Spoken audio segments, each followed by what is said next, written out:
Hello folks, how's it going? Welcome to another video here on the channel, and today I am going to attempt being the operative word here, I'm going to attempt to create, oh, I got dark, hang on. There we go. I'm going to attempt to create a time-lapse video of me in a car driving to a neighboring town. Now, I'm very excited because normally when I go to things to either film or photograph, I end up with so much equipment. Case in point, all of this stuff, tripod, slider, tripod, just a bunch of shoes, another tripod, a bag, a Pelican case, another bag, all of this crap. You've got just audio stuff. It's just really annoying to have to carry all of that with me, and I'm very excited because look what I have gear-wise for today's project. What? That's all you say? Surely that can't be it. Yep. Suction cup sticky tripod thingamajig, intervalometer, 5D Mark III, 28mm lens, and an ND filter on the lens because we're gonna film out or do time lapse during the day. Yeah, so I'm going to get everything set up and film the process, and we'll see how everything turns out. Alrighty, hopefully you can all see me okay. So the first thing that we have to do is get this doohickey stuck on the windshield and get the 5D Mark III set up to where it can record everything that we're seeing in front of us. Now, I'm not sure how this is going to work. I'm testing this out in a Toyota Prius, so it's kind of a weird setup. There's not a whole ton of room up here. I'm thinking maybe if we use this side door window and stick it on like this, and maybe it would work. I'm not sure. I'm going to try to figure this thing out, and we shall see. All right, give me a second to see how I can finagle this. All right, folks, I think I got everything figured out and situated here. So this is the rig as it stands currently.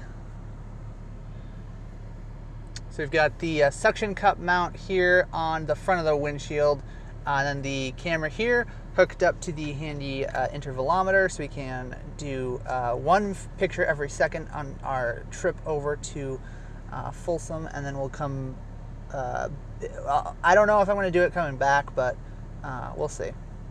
We'll see. All right, so I will go ahead and get going, and I'll show you guys the time lapse as soon as I have it done. Okay, so interesting experience. I went through some of the photos, and definitely seems like it's going to be a cool time lapse, I think. The problem is that I was using this. Hopefully it focuses in on that. 32 gigabyte, 160 megabits per second compact flash card. So the problem with a 32 gigabyte compact flash card is that it fills up when you just incessantly take photos all day. So I drove, I didn't really time it, but it was probably close to about 20 minutes.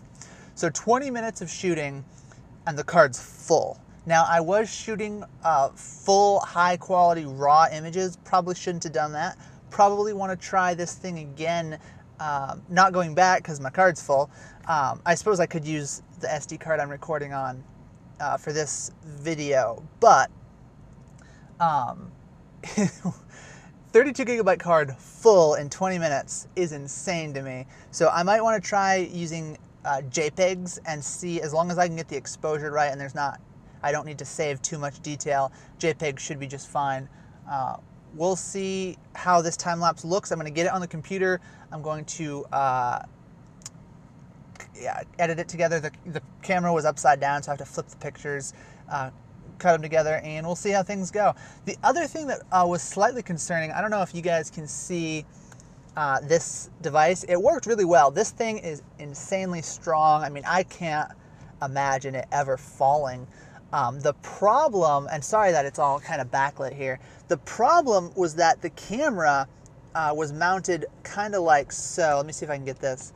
It was kind of like this.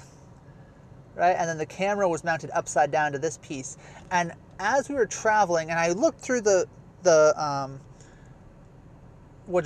footage, the images on the back of the camera, I just scrolled through real quick, and it looks like it's gonna be fine, but I was a little concerned because the camera was shaking just a little bit. And I think that's just a combination of the car itself being shaky combined with maybe I didn't quite tighten these little bolts down quite enough. So that was my only concern really about the entire time lapse was that camera. And you got to keep in mind, like this camera is not light; it's fairly heavy. So hanging upside down, it's going to add a little bit of weight. You kind of got to expect a little bit of shaking like that. We'll see what happens. I am very curious to see how this is going to look. I will put the time lapse at the end of this video so you guys can see what I came home with, and we'll see. I'm really glad that I came out here and tried it. I'm going to be going on a road trip in the next couple of weeks.